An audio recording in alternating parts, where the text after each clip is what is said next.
Donc on se retrouve de nouveau sur ce coloriage pour le continuer ensemble. Je vous ai déjà fait le tuto sur la peau et sur les cheveux. Et aujourd'hui donc on continue avec la réalisation du kimono. Donc j'ai choisi mes couleurs, toujours parmi les polychromos, que je vais de nouveau utiliser à sec.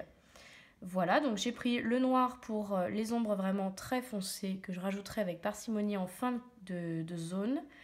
Ensuite, je prends un marron et puis un dégradé de 3 teintes, plutôt magenta framboise, dont je vous donnerai les teintes au fur et à mesure. Et puis bien sûr le blanc pour blender mes couleurs. Je vous donnerai les numéros. Et puis donc c'est parti. Alors je vais colorier d'abord en temps réel avec vous pour vous montrer comment je fais. Et puis au fur et à mesure j'accélérerai pour que la vidéo ne soit pas trop longue non plus à regarder pour vous.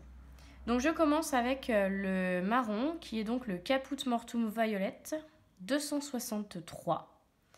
Voilà pour placer mes ombres.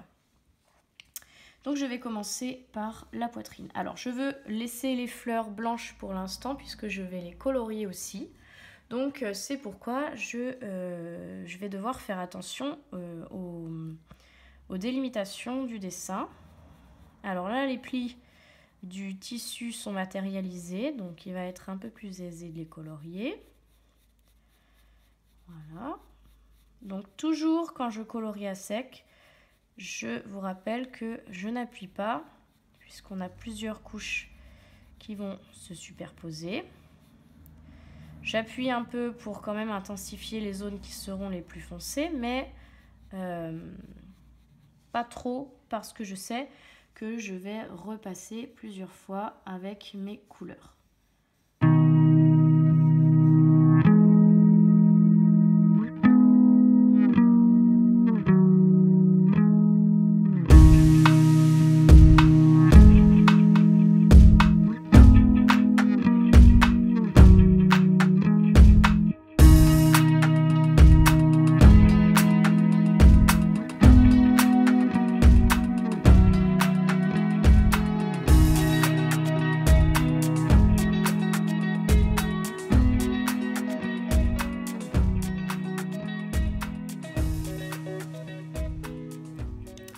Donc ensuite je continue à faire mon dégradé. Donc cette fois-ci je prends la couleur magenta 133 que je vais donc superposer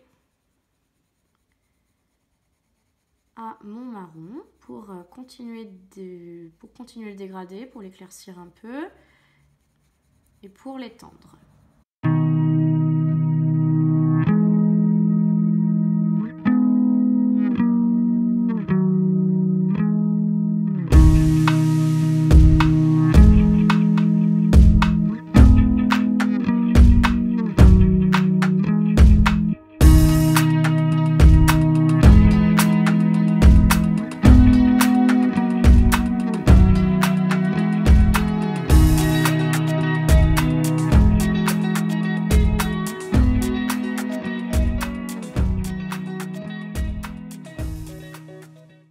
Voilà, je prends suivant le Madder 142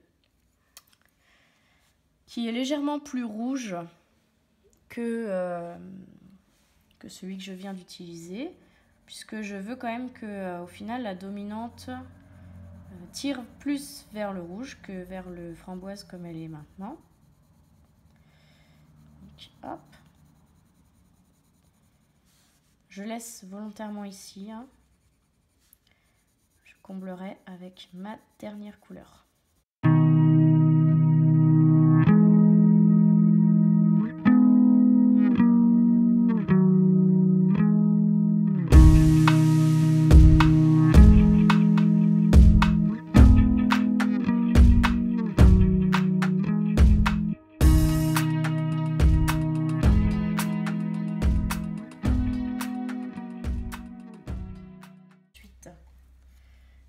Mon plus clair, donc qui est le Pink Carmine 127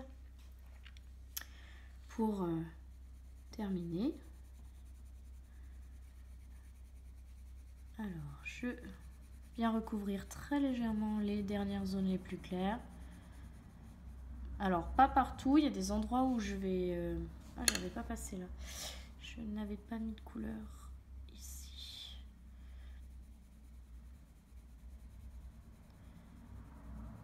Voilà. Donc je disais, je vais laisser certaines zones en blanc pour pouvoir passer mon crayon blanc après dessus et vraiment les laisser bien clairs pour accentuer les reliefs. Par exemple là j'ai laissé une toute petite bande que j'ai quasiment pas colorée. J'ai presque pas mis de pigment dessus parce que justement avec mon blanc vous verrez ça va lisser un peu le pigment, mais ça fera comme une légère couche rosée à peine colorée.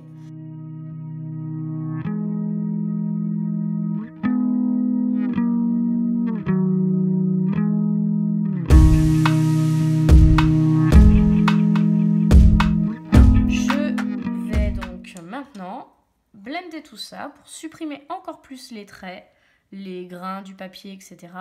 Donc avec le blanc, 101 chez Faber-Castell.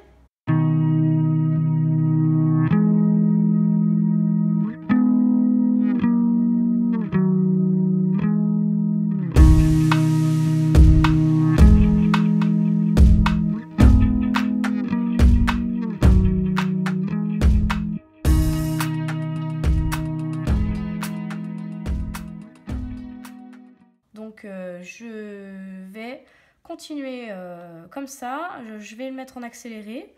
De toute façon j'utilise la même technique et puis on se retrouve quand j'ai terminé.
Alors, donc je vous reprends là pour terminer avec vous ce kimono. Et donc je m'aperçois que j'ai terminé, j'ai pas fini là. Et donc colorier ce qui manque, c'est-à-dire les bandes, l'espèce de top qu'il y a dessous et puis les fleurs. Donc pour ça, je change de couleur. Donc je vais garder mon blanc. Je vais mettre cela de côté. Hop.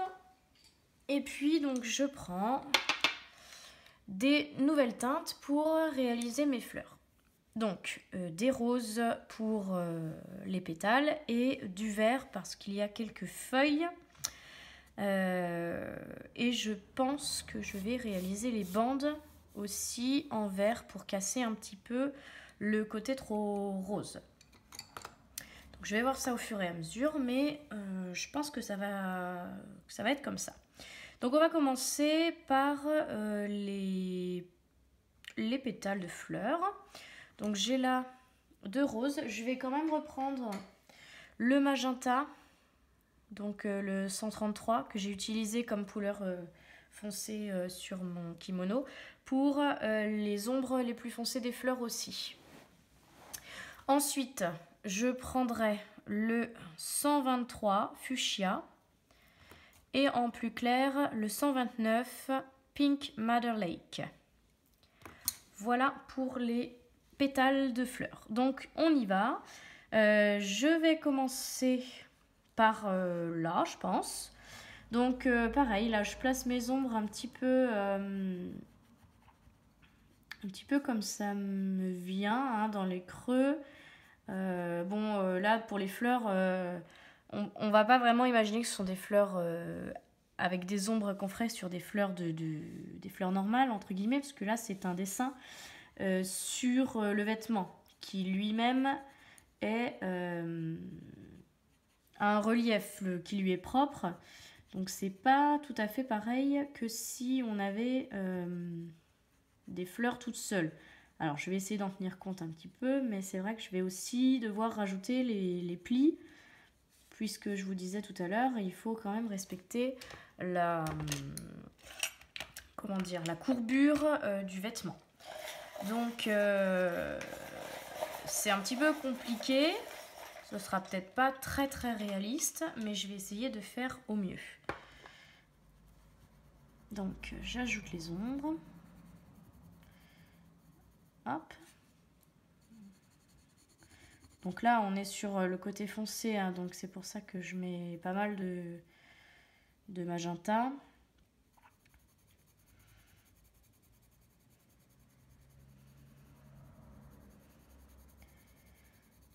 Hop.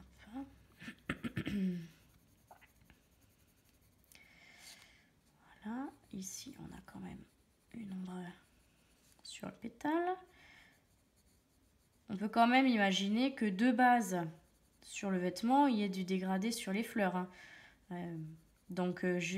C'est pour ça qu'il faut quand même plus ou moins essayer de mixer l'effet des ombres des fleurs qui peuvent être déjà dessinées sur le tissu, plus les ombres du tissu qui lui est aussi plié. Là par exemple, là il y a l'ombre de la fleur telle qu'elle est dessinée de base, et là il y a un pli, donc toute cette partie va être ombrée en plus. Donc c'est ça qui n'est pas évident à penser. Hop, là on a la courbure du pétale.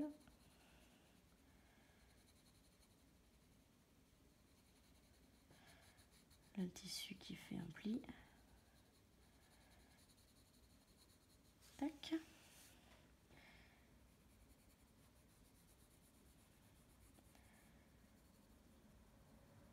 Après bon, si c'est pas exactement, c'est pas très grave. Le tout c'est que ce soit quand même un minimum joli. Je suis en train de me demander si ça c'est un pétale ou si c'est le kimono. Je sais pas trop, je vais avancer puis je verrai après. Alors là, donc, je prends ma deuxième teinte, 123.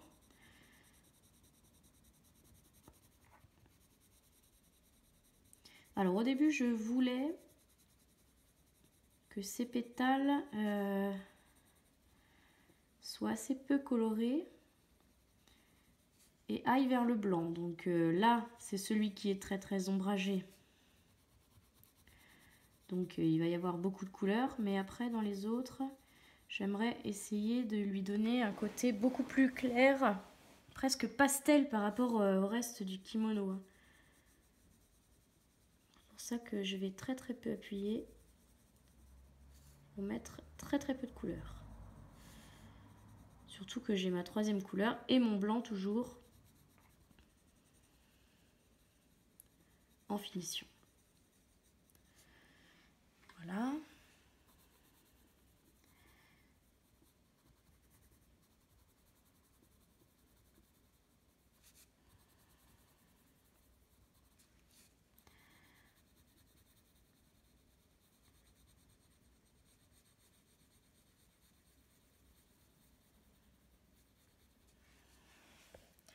J'espère que je vous cache pas trop quand je fais comme ça, mais c'est vrai que des fois, je suis quand même obligée de me mettre dans ce sens-là.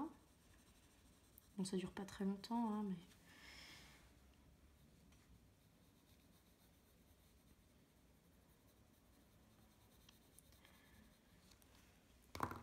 Je prends ma couleur la plus claire. Et j'en mets vraiment très peu. Juste pour unifier un peu. De toute façon, je vais venir terminer avec le blanc juste après.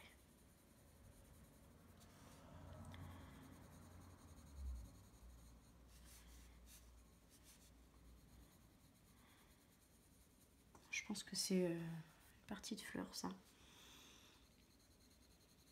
Je vois pas de ligne séparatrice qui pourrait faire penser que c'est de nouveau la couleur du kimono.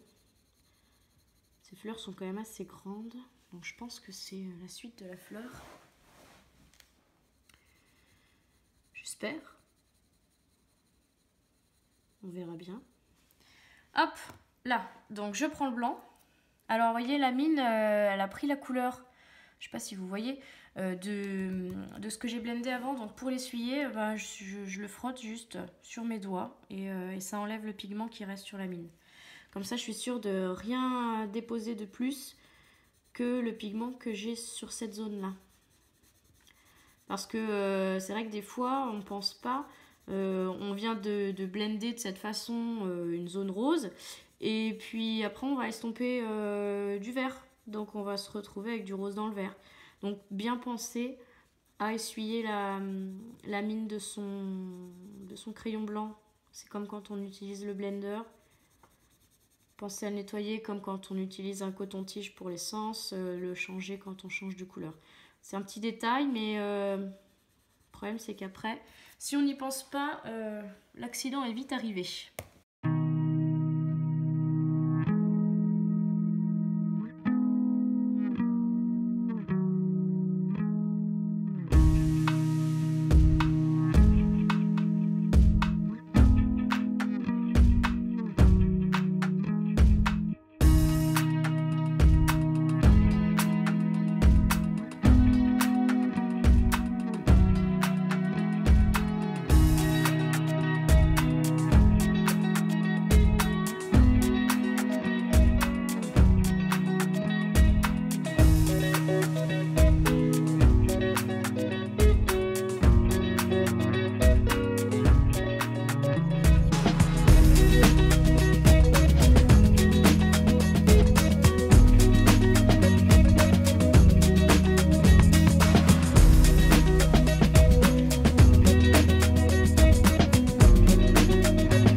Voilà, donc j'ai terminé pour les fleurs. Et je vais donc mettre le point final ce kimono avec les feuilles. Donc on est parti avec deux teintes de vert, le 174 Chromium Green Opaque et le 170 May Green. Je vais tailler un peu celui-ci. Hop. Et toujours le blanc, hein, en dernière couleur. Hop. Donc, c'est parti.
Voilà, alors j'ai donc terminé le kimono. Alors j'espère que ça vous a plu, que ça vous sera utile, que vous avez pu apprendre de nouvelles petites techniques. Je pense que ça a été une longue vidéo, je l'ai filmée en petits morceaux, mais malgré le fait d'avoir accéléré quelques passages, c'est sûrement long. Donc merci si vous êtes restés jusqu'au bout. Et puis ben voilà, à bientôt pour la suite du coloriage. Moi je vous prépare ça très très vite. Et surtout donc eh bien restez connectés. Salut!